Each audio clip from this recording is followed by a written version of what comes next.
Hey everyone, this is Kevin Tauxon. We're Permeate Evangelism Ministry. We're excited to have some guests today. Permeate Evangelism Ministry, our goal is to spread a culture of evangelism throughout the local church. And one of the things that we want to do is at least once a month have a group come in and share about a specific way to minister, a way to share the gospel in a different context. And today we have the extreme privilege to have Brendan and Will. We'll introduce them in a minute.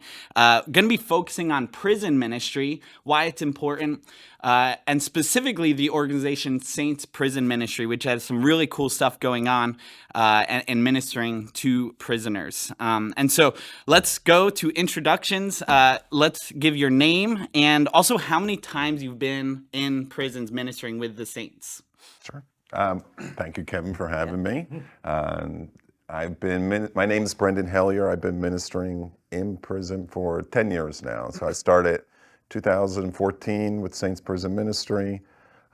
My dad has been involved since the late 80s, so it's always been a part of my life, hearing about it and the importance of it. And in terms of visits, I would probably say I've been to 75 different prisons over those 10 years across the country. That's a lot. That's awesome. Thanks, Brendan. Yeah, and I'm Will.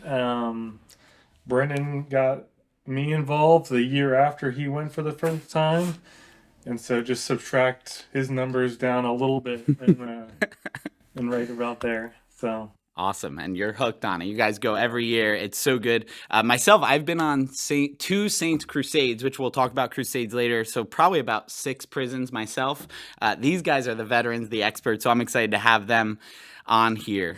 So first, before we get into the Saints and really the cool stuff they're doing, we want to talk about why is prison ministry so important, because it's so easy to kind of out of sight, out of mind. We don't see them. They're behind walls, but they are people. So tell me, why is prison ministry important for Christians, for believers? Well, to what you said, they're out of sight and out of mind, but when you go into prison, you realize there are tens of millions of people, I don't know the exact number, incarcerated. Mm-hmm. There's this own little society and world inside, behind these walls that we don't know about. But they're people just like us, mostly hurting, broken, forgotten about people with no hope in this world to cling on to when they're there. So yeah. And the fact that they're humans, like they're broken, and even that aspect, I believe, is sometimes forgotten. Is they're known by what they've done, but they're humans, and so that's good. What about you? Yeah, I mean, if you think about Jesus' ministry, if there is one thing he was putting forth, it's not the well that need a physician, it's the sick. And so, I'm reminded always of when we go of Matthew 25 when Jesus says in verse 37, "Then the righteous will answer him, saying, Lord, when did we see you hungry and feed you, or thirsty and give you drink? When did we see you a stranger and take you in, or naked and clothe you? Or when did we see you sick or in prison and come to you?" And he says, "Assuredly as you did the least of these, that you did it to me." And so Jesus accepts our ministering to prisoners as almost a ministry to him himself. And so, man, how could you be more clear? You know, like if there's people that need to hear the gospel, need to hear hope, it's people that are in prison and hurting. Absolutely, and I agree. It's so clear. And you mentioned about like the people that it's not the well who need a doctor, it's the sick. Could you talk about the overall experience you have with prison ministry? Is there any difference in how they take the issue of even sin and like our brokenness versus people maybe on the outside that you interact with, and what that looks like? I'd say that part's a lot easier. So evangelism out on the street, most people probably say, and I'm sure you testify, I'm a good person. When you compare them to Hitler or whatever on what they think is a sliding scale, they think they're on the good side of society. And for society's sake, they might be, but not in God's standard. But in prison, that's an easy thing to overcome. They know I'm a sinner. They know I've wronged society at least. They may not, I don't know if they equate that to wronging God, but they know they've wronged society. So it's pretty easy thing to get over. Yeah, absolutely. Yeah, because most people on the street, it's like, oh, I'm good enough, or I'm at least better than that guy, or oftentimes, unfortunately, even like I'm better than that guy's in prison. But it's like they don't see the reality of the standard that they're measured against, which is God. And I do believe that in prisons, it's a ripe ground because we don't really have to go through the law and of the scriptures because they already know they're wronged and maybe redirect that the standard is God, not society or their courtroom. But they're already humbled at some sense, which is understandable. And so they truly are broken. And now we have the hope of the gospel. So it's a really ripe ministry to go lay the seeds of the gospel in. Any thoughts on that? It's definitely the majority, but it's not 100% either. Sure. There's certainly those that are blinded in their bitterness towards their situation, think that they've been wrongfully accused or wrongfully convicted. There's definitely that element in there where you're talking with someone, they don't really see themselves as belonging in this place. And you have to work through that a little bit, but definitely the majority is there's a general assumption here that we're all in need. Yeah.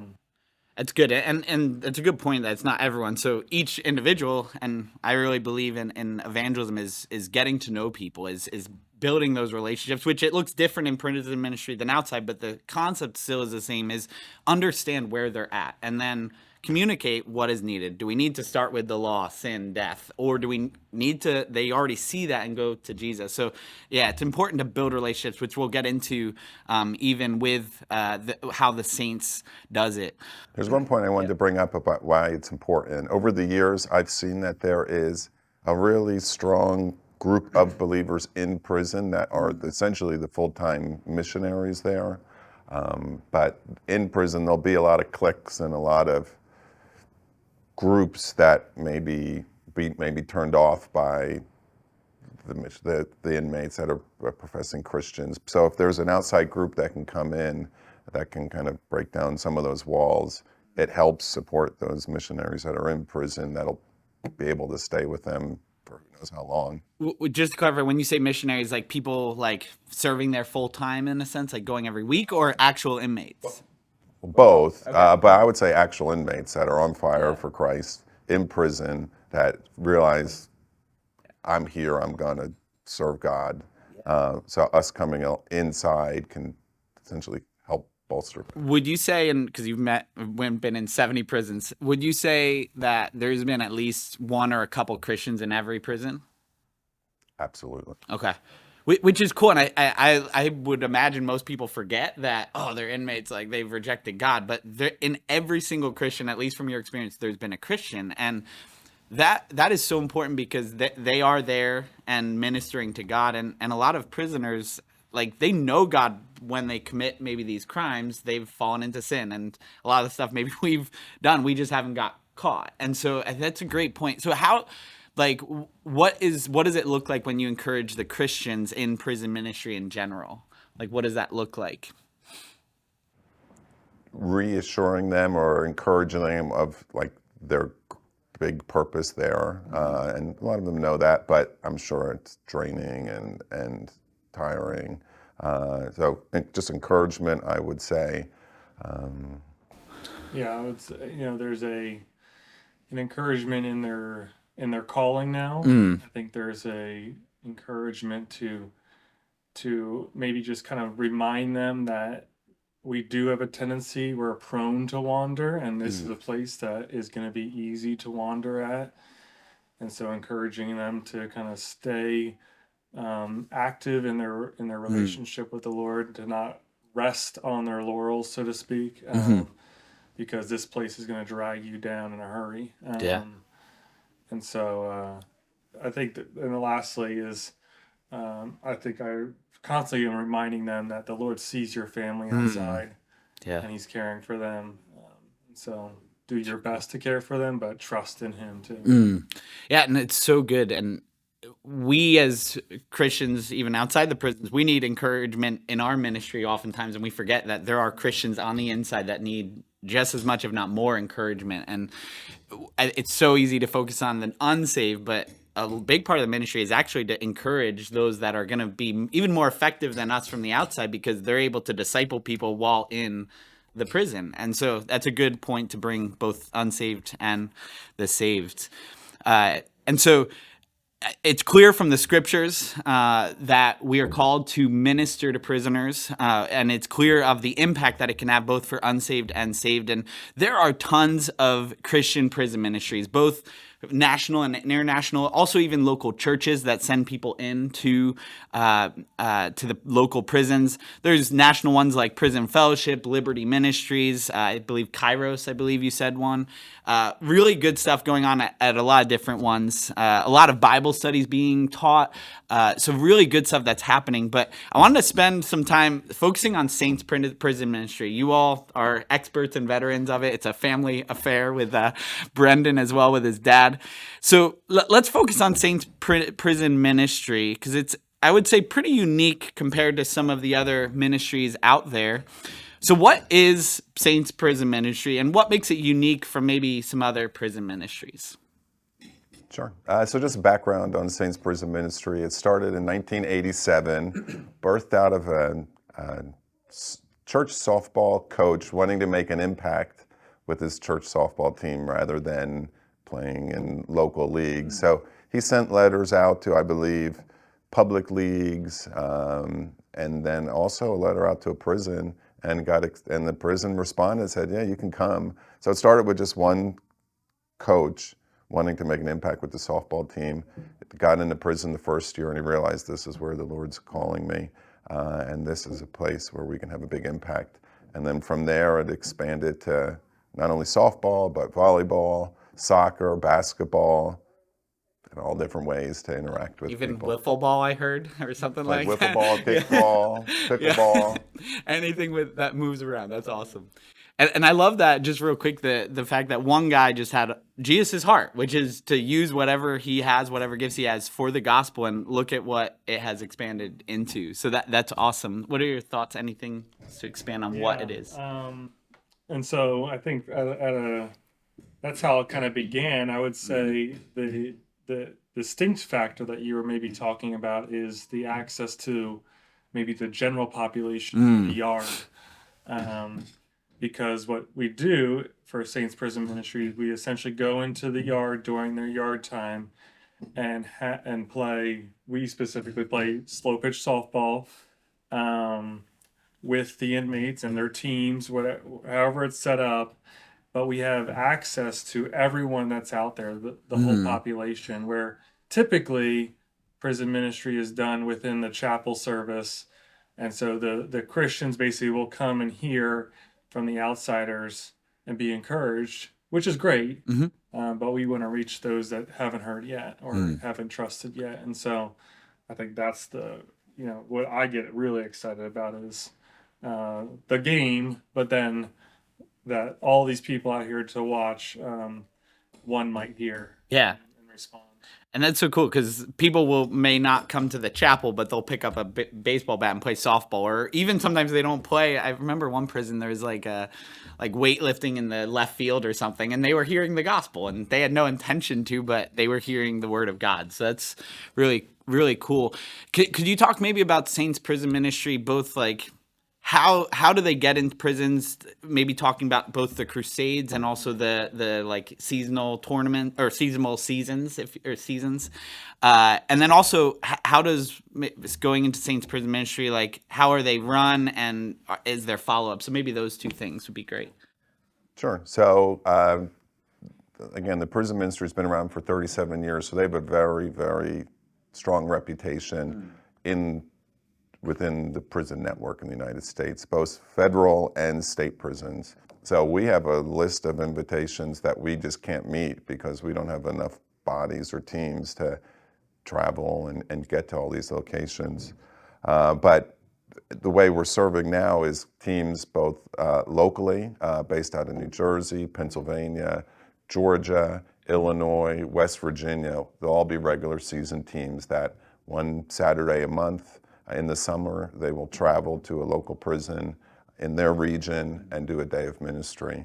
But the ministry is now also expanding to a crusade model partnering with local churches, where a church can essentially make a team, or if they already have a team, and can partner with the Saints Prison Ministry to be sent out to a region to visit those prisons that would be outside the scope of the local teams that are playing. So that's how Calvary Chapel, Mercer County will do our trips. That's awesome, and it's cool that it's expanding. So now there's local churches involved in each region, and I'm sure a lot of crusades, there's many churches involved in it, which is cool. The unity of the gospel around it. So Yeah, and you think about permeate evangelism and the hope that you have as creating a culture of evangelism. I think one of the things that I've appreciated about the crusade model is the bonding that happens, almost like a short-term mission trip, where guys are going into these prisons, or women are going into these prisons, getting uncomfortable, having conversations about their faith, and almost being equipped through that process to then come back to their normal lives and be used to talking about their faith. Yeah. And so I really like that part of the model. It's a great point. And I remember the one time I went, there was probably like 8 of us all having gospel conversations at the same time, like after the presentations and stuff. So it's almost like, wow, everyone's doing it. There's a guy right next to me. I may as well talk through it. And I really believe the best training and equipping in evangelism is by doing it. And this is it's a model where people are doing it with you. It's a good way, even if you've never shared your faith, is go on a Saints Crusade, and you're going to see doors open up, and you're going to see the effectiveness of the gospel. And yeah, the camaraderie and fellowship even within these crusades, driving in a van around to 3 different prisons is the best. Everyone should try it. In one way, I would say that it's definitely not easy. There's a lot of spiritual warfare that's definitely happening behind the scenes. You definitely have to be prepared, prayed up before you ever go on a trip like this, have support at home. But one of the nice things is the act of you just showing up opens the doors with these inmates. So getting that initial conversation started, they welcome a conversation. You're not asking people to come and have a conversation with you. People just come up to you. So if that's your initial, if your fear is, I'm afraid to just go start a conversation, you don't have to worry about that, because they just start the conversations with you. And so the majority of prisoners, like, they'll know why you're there, like to play softball, but they know you're Christians, right? Yeah, we have jerseys that say Saints Prison Ministry.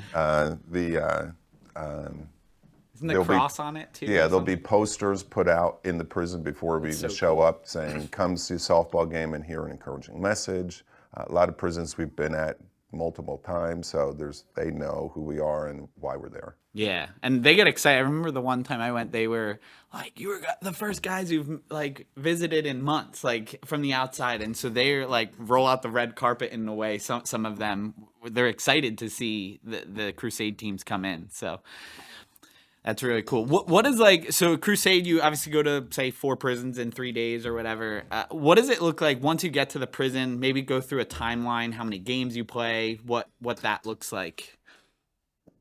Yeah. So if we're on a crusade, we're going to try to hit 2, 3, 4 prisons that weekend, over the course of a weekend. And in each one, we are essentially going in and playing a doubleheader in there. So we'll go through processing. We'll go out to the yard. We immediately start interacting with everyone that's out there.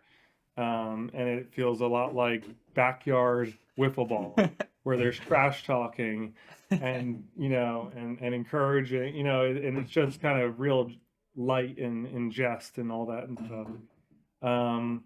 And we'll start a game right away, and we'll try to just punish them in the score. And then at about halfway through, that's when we'll kind of break, and we'll basically have a 3-part presentation where someone introduces who we are, why we're there, how much we love them. Someone shares their testimony about how the Lord rescued them from their sin and how He's been changing them. And then someone will share a very clear gospel presentation message to the whole crowd, or as many as we can get. during that time, we're passing out Gospels of John and tracts, and then after that presentation's over, we'll have private conversations as well as start picking up for like a second game, and we'll just go as long as they'll let us. It's awesome.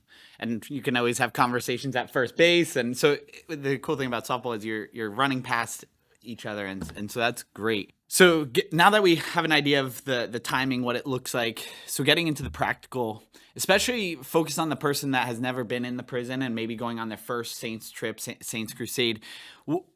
What are some practical tips as you interact with the people, including during the sporting event? What are some practical tips of starting those conversations and building those relationships? Sure. So you'll probably be overwhelmed the first time you go in because you might enter a yard and we could maybe be the only people there when we get there, and then hundreds of men walk through the gate into the yard as well. Or we might walk into a yard filled with hundreds of guys. So there's a lot of people to kind of see, and you can see there's going to be a lot of needs, but typically somehow you just got to jump in and find someone. You can try and think through and analyze, who am I going to talk to, what am I going to say, or you just go over to someone. I would typically just go over to maybe someone on a bleacher who's sitting by themselves. There'll be people in groups, but sometimes there'll just be a guy that will just be sitting there by himself, so they are appreciative for someone coming up.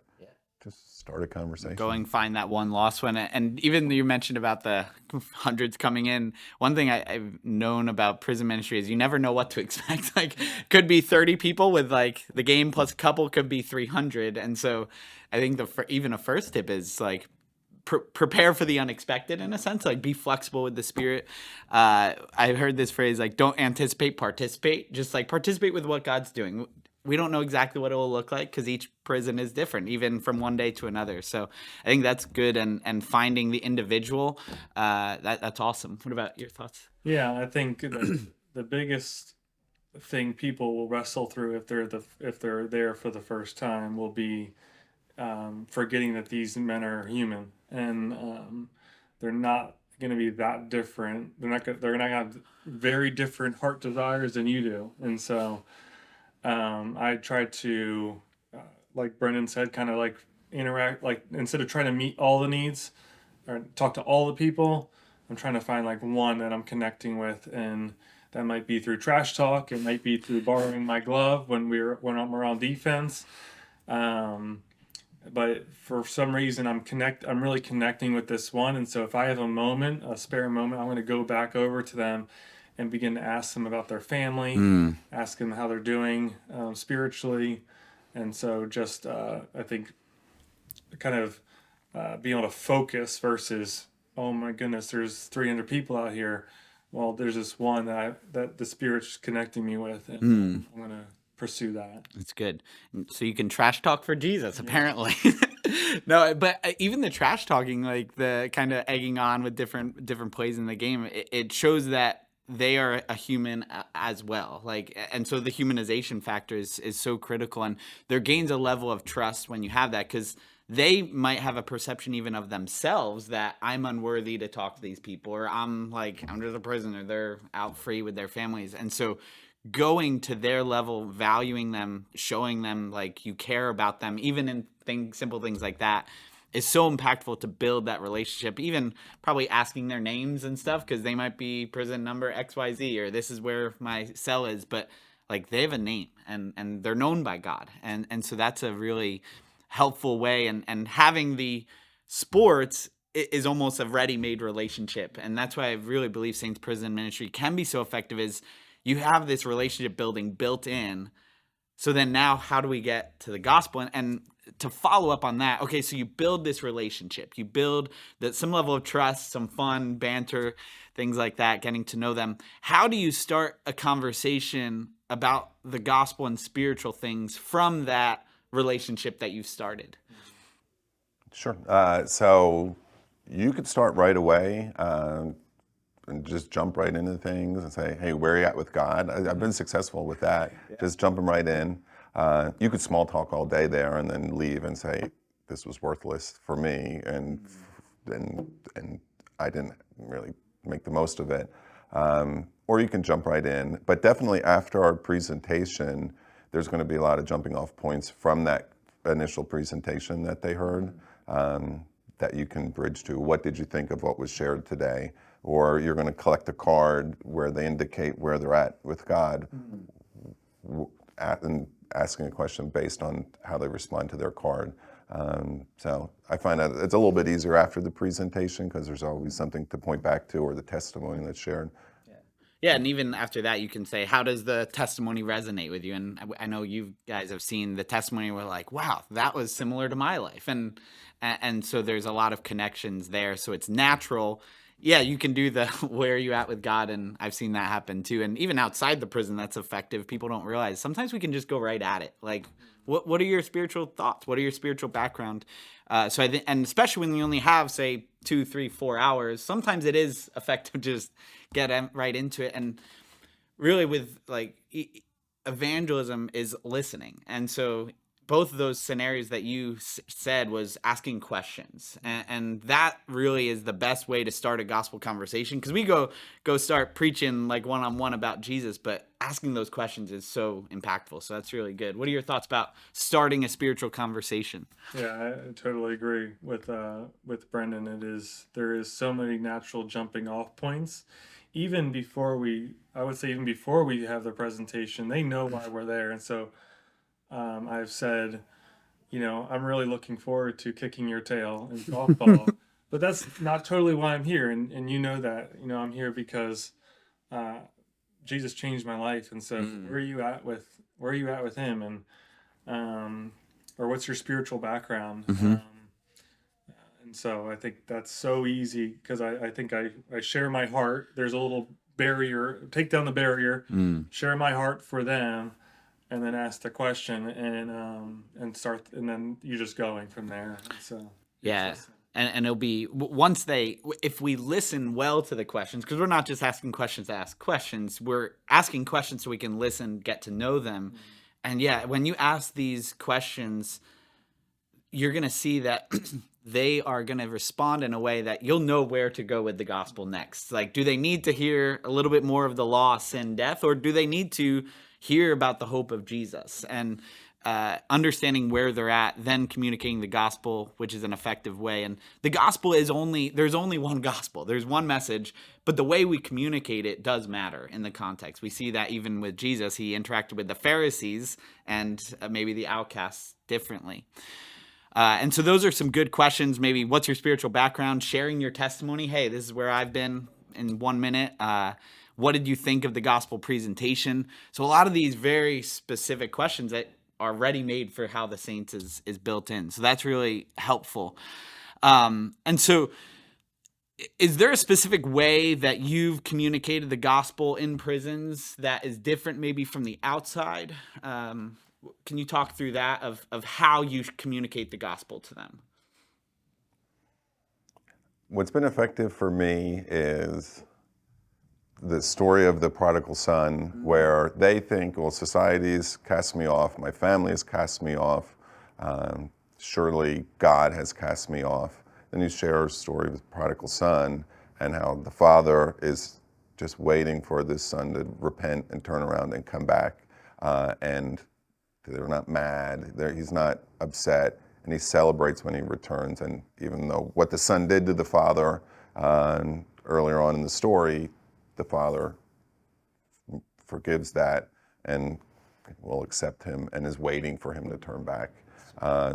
That catches a lot of people off guard in prison, I would say. Yeah, because it's counter-cultural. It's counter the human mind is like, I'm going to hold grudges against you. Like, how could you do this or do this to our family? And yeah, it goes back to Jesus. He came to seek and save the lost. Like, with just come back to me, turn. I will cover your sins by his death and resurrection. So that's a great analogy and parable to use as you share. What about you? Any hints on how to communicate the gospel effectively?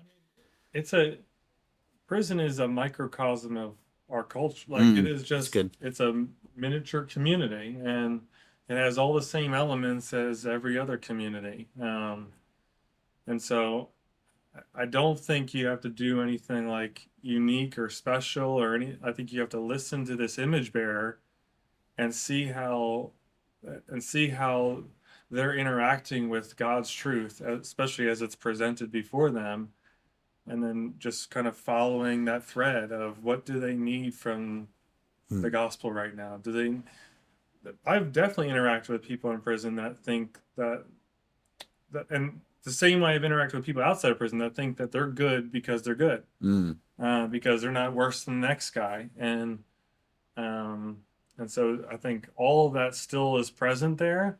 I think the only thing is you got to think about time, and so um, you can't be scared to kind of get to it and uh, almost, if I don't say anything else, here's what I'm going to say, and so um, yeah, I think we tend to overthink it Yeah. almost by saying I'm in prison. Um, and really the gospel's for this image bearer that has a distorted view of who God is and how much he loves him. Yeah.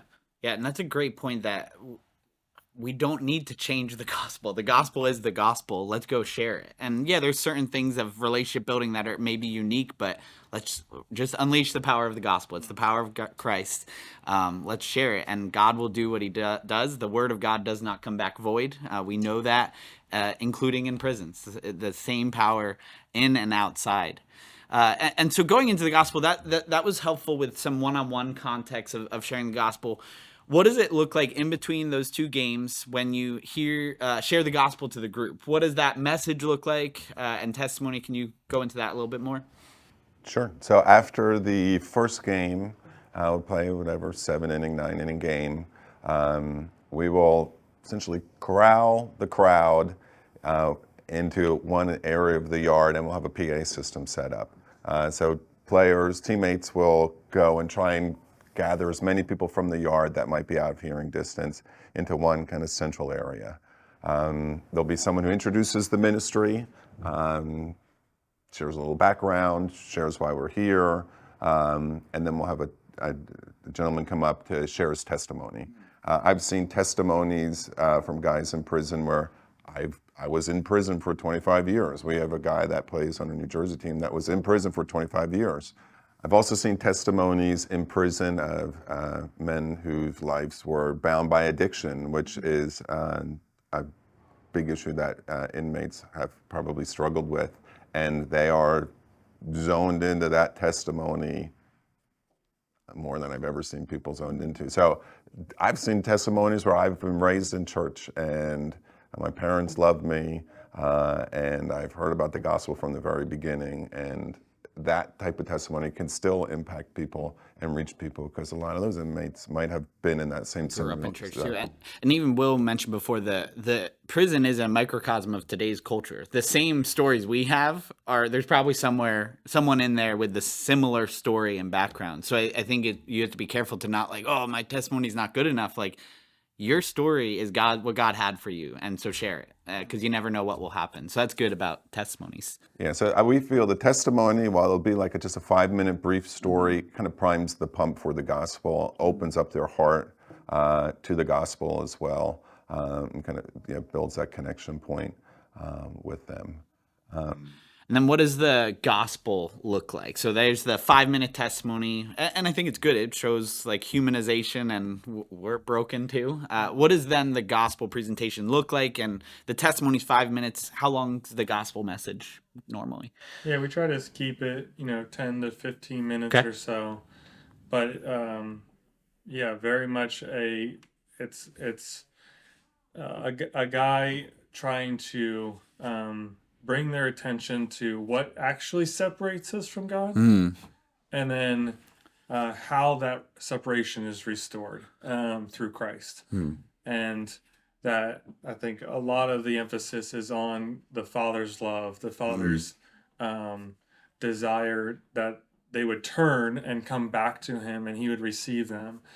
And so a lot of the guys, I've seen them use even like physical objects, and one guy he pretends like a bag of balls is the burdens of sin, and he starts chucking him, because that's what the Father does. He separates us from So that. cool. And so just getting them to grasp almost the essential part of the prodigal son, and then calling them to respond to that if they have not. And so It's so good. And the gospel doesn't have to be an hour-long presentation of every doctrine. It's the gospel is simple. It's hard because it calls us to repent, to die to self and all, but it's simple. And so that's good. And I love the analogies things. That sounds cool with the ball. I wish I was there for that one. That's awesome. And so that's the gospel message, maybe 15 minutes or so. And then what about how do they call people to respond? So it's a little different because they're not in a church service where it's like, come out to this new believers study or this Bible study on Tuesday. What does the call to respond to the gospel look like? Sure. During the presentation, or as the presentation starts, everyone in attendance will get, as Will said, a Gospel of John. Inside the Gospel of John will be a response card. On the response card, they'll have a place to put their name, their date of birth, their mailing address, essentially, their dorm ID number, prayer requests, and then indicate where they're at with God. So they'll have 3 boxes they can check. Today I committed my life to Christ, I'm not ready to make a decision, or I'm already saved. And so we'll ask them after the presentation to fill out the card and indicate where they're at with God. And I think that's good because the gospel, it begs a response. It requires a response. You either reject it or accept it. And so I think it is good to focus them like, this is not just some nice message that you get to hear once a year. Like, you are called to respond. You don't have to respond yes, but it encourages people. This is a real thing. So I think it's helpful. So then from those cards, what happens with those cards? Even say someone that says, I want to accept Christ, or even someone say, I'm interested. What does the ministry do with that? Sure. Well, initially when we connect the cards, then that's a great opportunity to then pull that guy aside and say, hey, I see you said today I accepted Christ. Tell me what did you hear today, or that caused you to make that decision, or depending on their response, there's different ways you can interact with that guy to kind of dig a little deeper. But those cards will then go back to the headquarters, will be kind of logged. Those cards will go out to families that are associated with the ministry to pray for the prayer requests on the card. So their prayer requests are getting sent out to families. But then based on how they answered or responded in that card, the saints will correspond back with them based on their answer. So if they said, I'm not ready to make a decision, they'll be sent material that can challenge them. If they said, today I accepted Christ, they will be sent information to do a Bible study, correspondence course. But they'll get continued follow-up based on their response. As long as they want to follow up with the ministry, they'll be invited to join a pen pal program where they can correspond with someone on the outside. That's awesome. And I think it's so important that the follow-up, it's not just, hey, we're going to get some numbers and post it on whatever media. There's a level of care for individuals, which is so powerful. And even the immediate follow-up of, hey, I saw you wrote yes. What drove you that? And I think that's important too, because sometimes people hear the gospel and it's like, wait, did you just hear what I said? We didn't. So it's like the clarification. They almost hear the gospel a second time. And I know when I've shared the gospel, I try to have them repeat what I said. What is the message of the gospel? And sometimes they're like, did I say that? I don't think I said that. So it's good to, and I think Saints does a good job of trying to clarify what did you hear and why did you respond? It's really, I think, good to ensure that truth is spoken. So you're going to say something. Yeah, I'm just going to add one of the other things that the card does is get to put into a database, and then they'll be sent, as long as they're in prison, they'll be sent a hand-signed birthday card every year. That's awesome. And I can't tell you, and you would allude to that, how many times that is that card opens a door for more conversation, because we'll go into a prison and ask, who's been getting cards, and guys are just like, it's the only mail I get every year. And that impacts them Yeah. greatly. It's almost like so silly in our minds. Yeah, like we get a happy birthday card. It's like, oh, another thing to open. But like it makes their year because some of them may not get any cards, and it shows the love and care for them. Just a simple card, and that shows God's nature of He loves those, even those that are lost and rejected Him. And Yeah, there are stories from there are so many stories Yeah. over 35 years, but there's stories of men who are completely hopeless in prison. I can't go on in life anymore, contemplating suicide. But then they will or they'll look through their mail and they'll see essentially God reaching out to them through the saints. And they've gotten letters about lives changed through just that. So it's really impactful, that type of. awesome. The simple, practical stuff shows the love of Christ. That's beautiful. And so that's so good at responding to the gospel presentation to the group. Going back, shifting gears back to the one-on-one connection. So you built the connection, the relationship. You shared the gospel in that one-on-one context. So you're about to leave the field, if you will, in the prison. What does it look like following up or calling to response for that one-on-one connection you have? What does that look like for you, and any practical tips to kind of call to respond to that individual? Yeah, I feel pretty confident in, it's the Spirit that draws, it's the Word of God that reveals who God is. And so if I feel like they're hesitant to receive or to really respond in faith, and take hold of salvation, um, I think I more often than not leave them asking, would you please read this Gospel of John, a chapter a night? I know that you got time in the evening. So would you begin reading this and just simply asking the Lord, if He's real, would you show Himself through His Word? And so that would be probably like the main thing I say to people.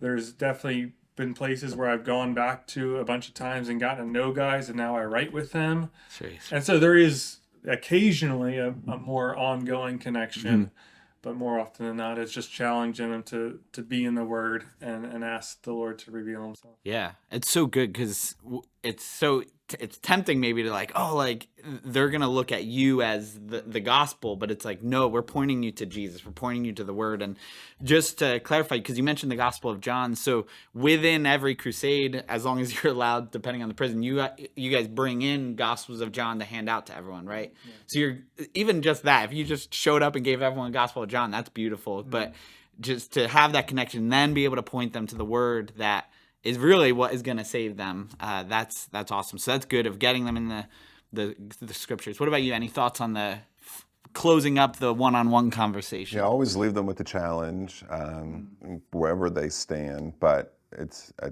really a challenge to read the Word, and most people will say they will. So they see like the effort that you've put in to travel to them, come to them. If you ask them to do something simple, I trust that they do. I don't know, but a challenge like that. But that's one of the struggles. Is like, I'm here for 3 hours and I leave, and this is trusting God that I might have watered a little bit, something that someone already started. There'll be someone that comes behind me. Maybe it's another inmate in prison that can continue that process.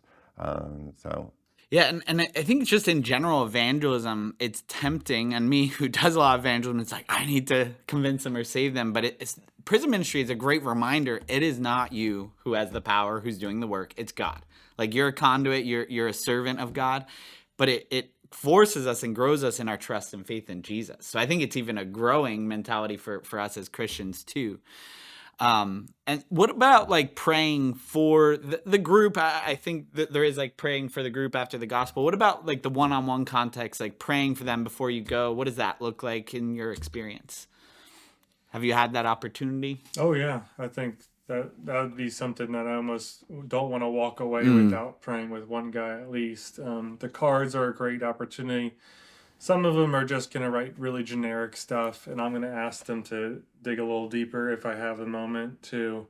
But if they pretty much in my mind, if they're writing they want more information, I'm taking the conversation of what's in the way, what's holding you back, uh, what don't you trust about who this God says He is, and then I'm going to pray specifically about that conversation and how we interact.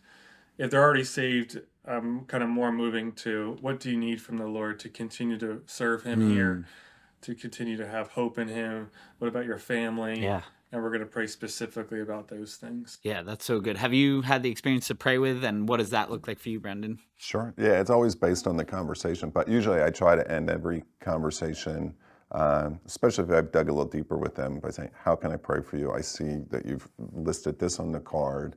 It could be, family member sick, they have parole date or something like that." Sure. But So in like that the practical. yeah. So, But yeah. always in that prayer, pray an encouraging word over them. Yeah, absolutely. As kind Yeah. of a challenge. Yeah. Yeah, and I really believe even like in praying, even if they don't know the gospel or believe the gospel, like God open their eyes. And I've prayed over people that God would do it. They might not believe it, but I think there is power in prayer to even the unsaved because we have faith in Christ. God listens to us and listens to our prayers. And even I would imagine they're going to be alone a lot and stuff. Modeling prayer is important, that you didn't have to like say these specific high lofty words. You're just talking to God, and so it sets a model for them probably even of, wait, I can talk to God just like Brendan, like I can talk like Will, like. And so I think it shows that there is an entrance way to God through prayer. So I think that's encouraging, plus obviously the power of prayer and answering those. So good. So you mentioned, Brendan, a little bit of the follow-up after the prison. So you mentioned letters that go out for everyone that has marked something on the card, either interested or yes. So there's like Bible studies. Could you talk a little bit more about like the follow-up processes with some of the people that have been impacted? Sure. So the ministry will continue to follow up with inmates as long as they keep hearing back from the inmates. So they'll always send the birthday cards no matter what. But further correspondence course, they can keep going through correspondence course after correspondence course through different books of the Bible, as long as they continue to. Are they like workbooks or like something that there's questions and answers to fill in, or like what does that look like? I'm curious. I'm not 100% Okay, familiar it's with. all I've good. seen it before, and I think it's actually done through another ministry Okay. that the Saints partner with that can kind of focus on I think it'll be through a book of the Bible, questions, areas for them to respond, and then they'll. Yeah, and so much of mail now in prison is electronic anyway. And so Sure. a lot of that is just They can send it electronically. And that's so cool that they can partner even with other organizations to, again, we're not trying to build our kingdom, we're trying to build God's kingdom, and that Saints can do that. And the follow-up is really sweet. And Will, you mentioned that you've had like some pen pal. What can you talk about that? It's a huge need in the Saints. They have, again, a list of people that want a pen pal.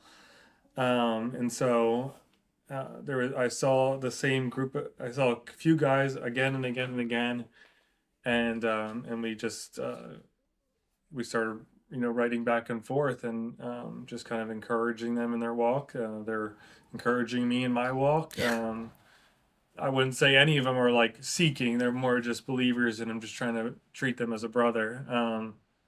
But yeah, pen pals is huge, a huge need. They want to interact.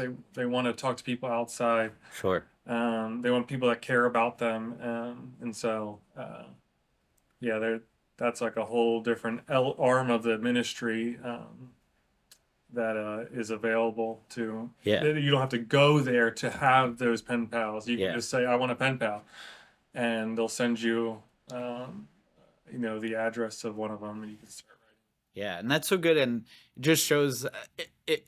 Obviously, the Crusades and stuff may be front and center on like pictures and stuff when we send those, but the ministry is really about the Great Commission, which is making disciples, and so the Crusade is just almost a starting point to get to making disciples, and so that's really neat that it's aligned with the Great Commission of God. So good, and so you both mentioned a little bit of getting involved, so let's maybe cover that. So the first is Crusades and the seasons in multiple states. So even if someone's listening to this in California, like there's still opportunities. What does it take to get involved in either a crusade or a local season team? Sure. So it would be reaching out to the ministry. The Illinois team was birthed out of a guy, Tom Gibson, his heart for prison ministry and sports. And he Googled sports prison ministry. The Saints came up. He sent an email, and then he joined a trip. And then from that, now they have their whole team out there that operates a whole season just based out of his heart. And so, yeah, it would just be connecting with the Saints on their website and saying, I'm interested. And then the conversation will go from there. And the ministry would let you know, here are some opportunities coming up. If you want to be involved with the frontline sports, here are all the needs behind the scenes. From the birthday card ministry, which could be signing the birthday cards or going through the database to make sure inmates are still in certain prisons, a pen pal program, prayer warriors who'd get the cards and pray over them. But it would all start by connecting with them. Yeah, that's so cool. And again, it's kind of the start of the Saints. One guy who has a heart, Tom Gibson. We want more Tom Gibsons. More people just like, I have a heart for prisons and I have sports as a gift. So that's really great. And I encourage everyone, reach out to Saints to get involved. What if someone is passionate about the prisons, but maybe not passionate about softball or sports? What does that look like? And maybe even joining the crusade or the season, the team, what does that look like? Is there any opportunity with that? Well, with the Saints specifically, yeah, of course. There's the administration part behind the scenes that they need a ton of help with managing the databases. Yeah. It's the birthday card ministry. It's the pen pal ministry. It's being an advocate for the ministry, speaking to others about it. But there's, obviously we talked about earlier, there's other prison ministries that aren't sports based, that they can be encouraged or to join as well. Yeah. On our trips, we also can have Saints in the stands, or as you call it, bleacher preachers. I love it. Preachers. So these will be people that come on our trip that don't have any intention of playing a minute of sports, but they fulfill the bigger need of sitting in the stands the whole game and interacting with men. They won't have to get up every inning to go out to the field and come back, but they could just have a continual conversation. So we love bleacher preachers on our trips because they can really take care of the ministry while we're playing our sport. Yeah, because when you're playing 10 people on a field, it's great to have 3-4 extras because they can dedicate that time or swap in and out. And so, yeah, even if you're not the best softball player, you come out and play softball. You don't have to be a professional, or even if you don't want to play softball, come and sit in the stands, hang out with the guys. It's really effective. And real quick too, there's women's ministry in Saints too. We don't want to forget them. Well, can you share a little bit about that, what they play? I think they have a couple teams, right? Yeah, there's a women's softball team in Georgia. And then there's a women's volleyball team in the Northeast. We're currently having trouble getting prisons that kind of open up back for the women's ministry again. There's not as many women's prisons. But yeah. That's really cool. And I think that's important that if there's a woman that's passionate about prison ministry, there's an avenue here and even established teams and crusades. So that's really, really cool. So men and women can get involved in every aspect of the ministry. I'd like to add that you don't need to be a professional softball player. We aren't. A lot of the times there's a lot of fun watching people give an effort, even if they're not that skilled. The inmates love it when a Saints player strikes out. There's some relationship built there. And even we had pretty good teams. I remember one time we had the first baseman from the Pittsburgh Pirates, some guy, and he was like dropping 500-foot bombs, and they destroyed us. So you don't have to be perfect; just show up. Yeah, they love that. Inmates love the effort, and then also the ministry takes care of all the logistics. So we just need a willing and open heart. The ministry will train you. They'll plan all the travel. They'll take care of all that. We just ask for an open heart, someone who's committed to pray and be supported in prayer by others. And that's a great point, because you mentioned even before the relationships with the prisons. Like, the prisons know the Saints ministry. They trust them. There's a level of trust, like relationship built. And so, yeah, we only need willing hearts to go in. So it's beautiful what Saints is allowing people to do, and even allowing people to live out their calling, live out their passions that God has given them.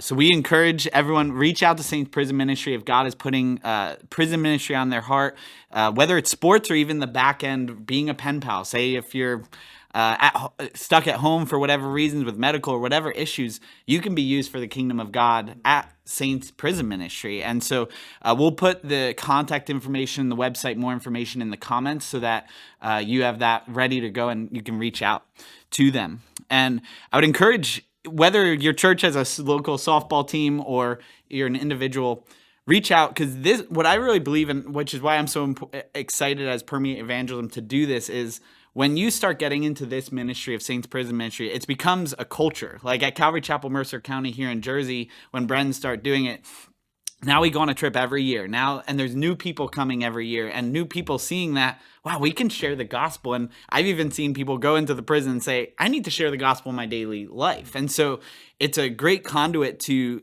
create a culture of evangelism throughout the church, while supporting the Saints Prison Ministry and reaching both Christians and non-Christians in the prison ministry. So encourage everyone, get involved. Want to give last thoughts? Will, Brendan, any last thoughts to our listeners?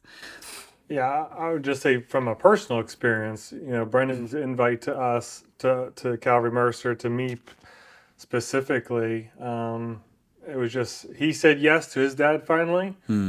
And then I said yes to him because I trust him. And man, I would say so many good things have happened as a result of not just me stepping into the call to share the gospel, but me personally, in the relationships with the men here at Calvary Mercer. So much good has happened just from those simple yeses. That's great. Brendan? Yeah, it's definitely impacted me and my faith in a way where I see that God, it's not works. It's all faith. The thief on the cross, it's all faith. So that's a good reminder for me when I see how God can change men in prison despite their circumstances. For me to not fall back onto some of my old ways of thinking, but it's all faith. It's no works. Beautiful, and it's impacted you, and you guys have made impacts as well. So thank you guys for your service in that, and we're excited what God will continue to do through the Saints Prison Ministry. Again, check them out in the comments. We'll put that below, and thanks for joining us.